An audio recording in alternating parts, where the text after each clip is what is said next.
ఎంతవరకు నా స్వరం వినిపిస్తుందో మీ అందరికీ యేసుక్రీస్తు ప్రభువుల నామం పేరట వందనాలండి. మేమందరూ మీ ముందుకు వచ్చి ఉన్నామంటే దానికి ఒక కారణం ఉంది.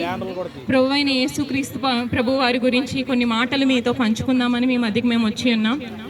పరిశుద్ధ గ్రంథమైన ఈ బైబిల్లో ఒక మాట చెప్పబడుతుంది, సృష్టికర్తను వారు మరచి సృష్టమును పూజించి సేవించిరి అని.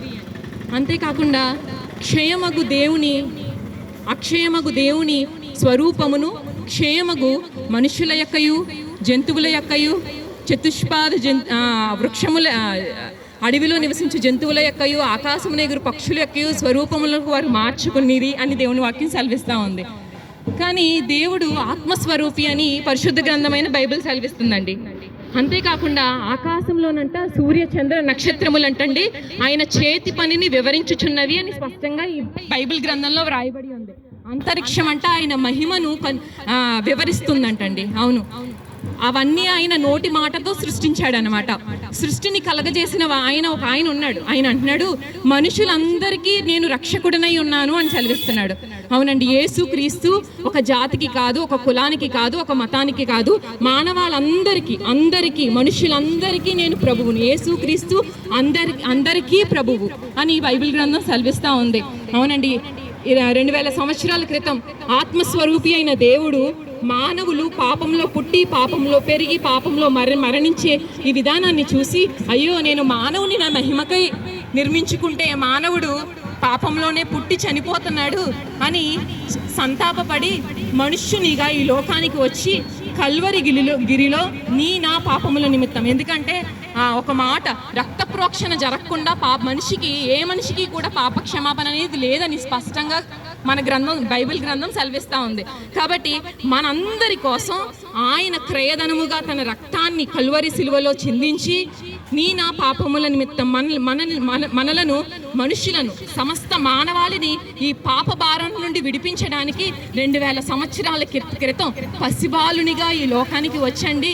ఆయన ఒక యేసుక్రీస్తు అనే దేహంలో ఆయన 33.5 సంవత్సరాలు బ్రతికి కరువలు ఆ సిలువలో నా పాపముల నిమిత్తం వేలాడి మనందరికీ మానవాళ్ళందరికీ రక్షణ ఆనందం అనుగ్రహించారు. మేమందరం మీ ముందుకి ఇలా వచ్చి యేసుక్రీస్తు ప్రభుల వారి గురించి చెప్పడానికి కారణం ఏంటంటే, మేము కూడా ఒకప్పుడు మీలాగానే సృష్టిని పూజించిన వారమే తెలియక ముందు.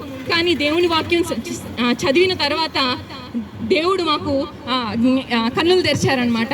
సృష్టిని కాదు, సృష్టికర్త ఉన్నాడు, సృష్టిని కలగజేసిన ఒక ఆయన ఉన్నాడు, ఆయన్ని పూజించి సేవించాలి అని ఈ బైబిల్ గ్రంథం చదివినప్పుడు మాకు అర్థమైంది. అది అర్థమైనప్పుడు మా హృదయంలో యేసయ్యకి చోటు ఇచ్చినప్పుడు మాకు రక్షణ దొరికిందనమాట.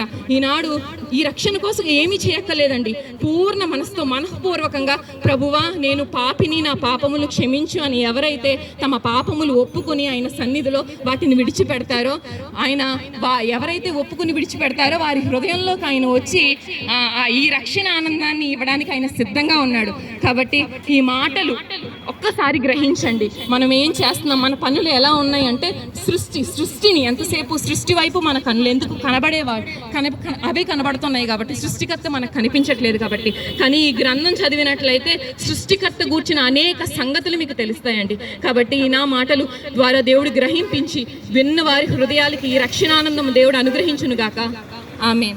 మహాపరిశుద్ధుడా, మహోన్నతుడా, మహాగణుడా, మహామహిమ కలిగిన దేవానికి వందనాలు.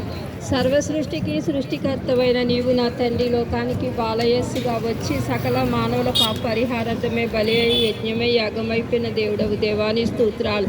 అది లోకానికి తండ్రి అర్థం కాని పరిస్థితిలో ఉంది. దేవానికి స్తోత్రాలు. ఎవరైతే అర్థం చేసుకోలేని పరిస్థితిలో ఉన్నారు, ఈ సువార్త ద్వారా ఇక్కడ విత్తబడిన వాక్కు ద్వారా ప్రభా ఇదిగో అనేకులను మీరు ఆకర్షించి అనేకులను మీ తట్టు త్రిప్పి నా దేవా మాకు ఇచ్చిన ఈ గొప్ప రక్షణ, ఈ గొప్ప నెమ్మది తండ్రి నాయన ఇదిగో ఈ మాటలు వినిచ్చిన సకల ప్రజలకు తండ్రి ఈ గ్రామ ప్రజలకు ప్రసాదించమని అడుగుతున్నాను. దేవానికి స్తోత్రాలు.